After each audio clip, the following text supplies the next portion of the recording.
Hello student, मैं Sanjay Patidar coaching class में आप लोगों का स्वागत करता हूं। आइए इस वीडियो लेक्चर में हम प्रश्नावली 7.2 के उदाहरण नंबर 8 को करते हैं। उदाहरण नंबर 8 बोर्ड एग्जाम के लिए बहुत इंपॉर्टेंट है। देखो इन्होंने क्या कहा है कि बिंदुओं A 2 -2 और बिंदु B -7 और 4 को जोड़ने वाले रेखाखंड को समत्रिभाजित करने वाले बिंदुओं के निर्देशांक, यहाँ ध्यान देना, समत्रिभाजित का मतलब है कि ऐसा रेखाखंड जिसे हम 3 भागों में विभाजित कर रहे हैं, वो भी बराबर बराबर। जैसे उदाहरण के लिए ये A है और ये B है। अब इसे समत्रिभाजित का मतलब है कि 3 बराबर भागों में ये P और ये Q, इस तरह से 3 बराबर बराबर भागों में हमने बांटा है। इसका मतलब है कि AP बराबर है PQ बराबर है QB। इस तरह से इसे समान 3 भागों में हमने विभाजित किया है, ऐसा क्वेश्चन का कहना है। तो हमें इसके निर्देशांक ज्ञात करना है, अर्थात P के और Q के निर्देशांक हमें ज्ञात करना है। वहीं पर अगर देखा जाए तो A और B के निर्देशांक उन्होंने दिए हुए हैं। तो B के निर्देशांक दिए हैं -7 और 4, और हमें P और Q के निर्देशांक ज्ञात करना है। तो वही दूरी सूत्र लगेगा, पहले हम इन दोनों का मान निकालेंगे फिर इन दोनों का, लेकिन उससे पहले मुझे इसका रेशो निकालना होगा, अर्थात अनुपात निकालना होगा। तो अनुपात निकालने के लिए हम क्या करेंगे, सबसे पहले तो ये देखेंगे कि हमने इसे कितने भागों में बांटा है, 1, 2 और 3 भागों में, और समत्रिभाजित है।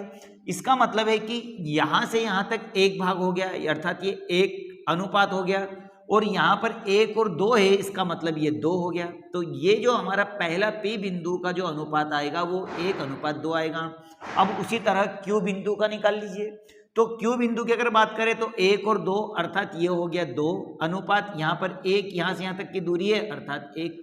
तो इस तरह से P बिंदु के भी अनुपात और Q बिंदु के किस तरह से अनुपात निकले हैं ये हमने निकाल लिए हैं। आइए अब इसके थ्रू हम आगे सवाल को सॉल्व करते हैं अनुपात सूत्र से। तो सबसे पहले देखिए हल में इन्होंने A बिंदु और P बिंदु के निर्देशांक दिए, जिसमें हमें P बिंदु के निर्देशांक ज्ञात करना है।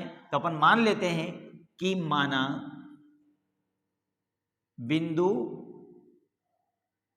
P बिंदुओं A तथा B को किस रेशो में डिवाइड कर रहा है, 1:2 में, 1:2 में विभाजित करता है। अब अगर ये बिंदु P A तथा B को 1:2 में विभाजित करता है तो विभाजन सूत्र हमारा क्या कहता है, विभाजन सूत्र। तो विभाजन सूत्र हो जाएगा M1x2 प्लस M2x1 अपॉन में M1 प्लस M2, उसी तरह से M1y2 M2y1 और M1 प्लस M2। अब यहां पर हमें यह ध्यान देना है कि हमारा जो M है, M हमारा कौन सा होगा, ये M1 हो गया, ये M2 हो गया, वहीं पे ये x1 y1 और ये x2 और y2। बस इसकी वैल्यू पुट कर देना है, बड़ी आसानी से आंसर आ जाएगा। देखिए किस तरह से, तो P बराबर M1 का मान तो 1 है, ठीक है, और x2 का मान हमारे पास में है, ये रहा x2 -7 प्लस M2 का मान 2 है, मल्टीप्लाई x1 का मान है 2। तो ये तो हमने मान जमा दिए, और अपॉन में M1 है 1 और प्लस 2, ये रहा 1 और ये रहा 2। अब उसी तरह y का मान निकालें हम, तो M1 का मान कितना है हमारे पास, 1, और y2 का मान है 4, ठीक है, प्लस M2 का मान है 2, मल्टीप्लाई y1 का मान है -2, और यहाँ आ जाएगा 1 + 2, क्योंकि M1 M2 का मान है।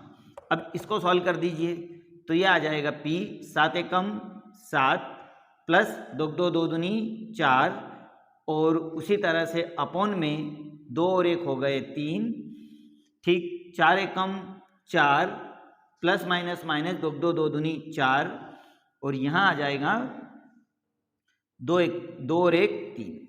चलो इसको जब हम सॉल्व करेंगे तो हमारे पास 7 में से 3 जाएंगे तो बचेंगे -3 और अपॉन में आ गया 3। उसी तरह से 4 में से 4 जाएंगे तो बचेंगे 0 और 3। और जब हम इनको दोनों को सॉल्व करेंगे तो हमारे पास में आ जाएगा -1 और 0, क्योंकि 3 शून्यम 0। तो मैं कह सकता हूं कि P बिंदु के निर्देशांक होंगे -1 और 0। तो ये हमारा पहला P बिंदु के निर्देशांक आ गए। ठीक उसी तरह से अब Q बिंदु के निर्देशांक निकाल ले, जिसमें M1 और M2, M1 2 है और M2 1 है, और A और B के निर्देशांक तो सेम ही रहेंगे।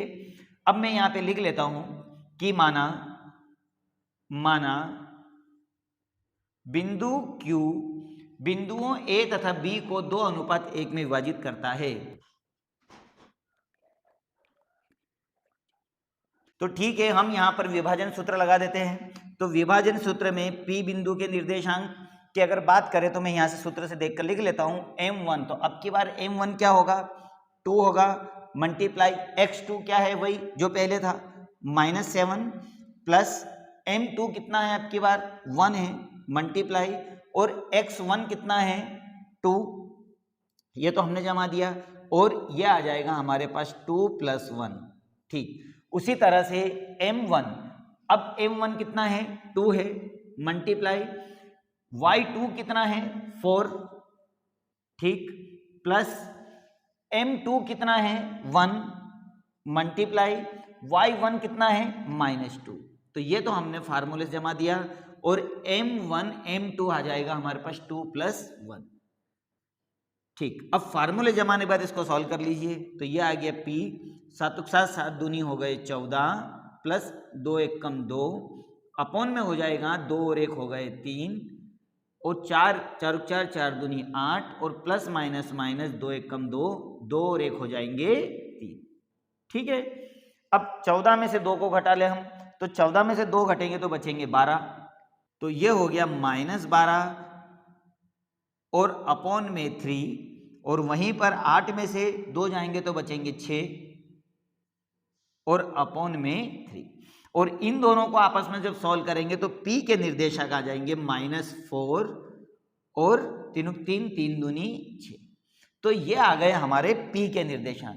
तो बहुत आसानी से हम आप कह सकते हैं कि बिंदुओं A तथा B को जोड़ने वाले रेखाखंड को समत्रिभाजित करने वाले बिंदु P के निर्देशांक हमने निकाले थे -1 और 0, और Q के निर्देशांक निकाले हमने -4 और 2। तो ये लाइन हम लिख लेते हैं यहां पर। तो इस तरह मैं कह सकता हूं कि बिंदुओं A तथा B को जोड़ने वाले रेखाखंड को समत्रिभाजित करने वाले बिंदु P -1 0 है तथा Q बराबर -4 और 2 है, और इस तरह से हमारा आंसर बड़ी आसानी से निकाल कर आ गया। तो सवाल इजी है, बस 1-2 बार इस पर प्रैक्टिस जरूर करना। Subscribe now and press the bell icon. Never miss an update.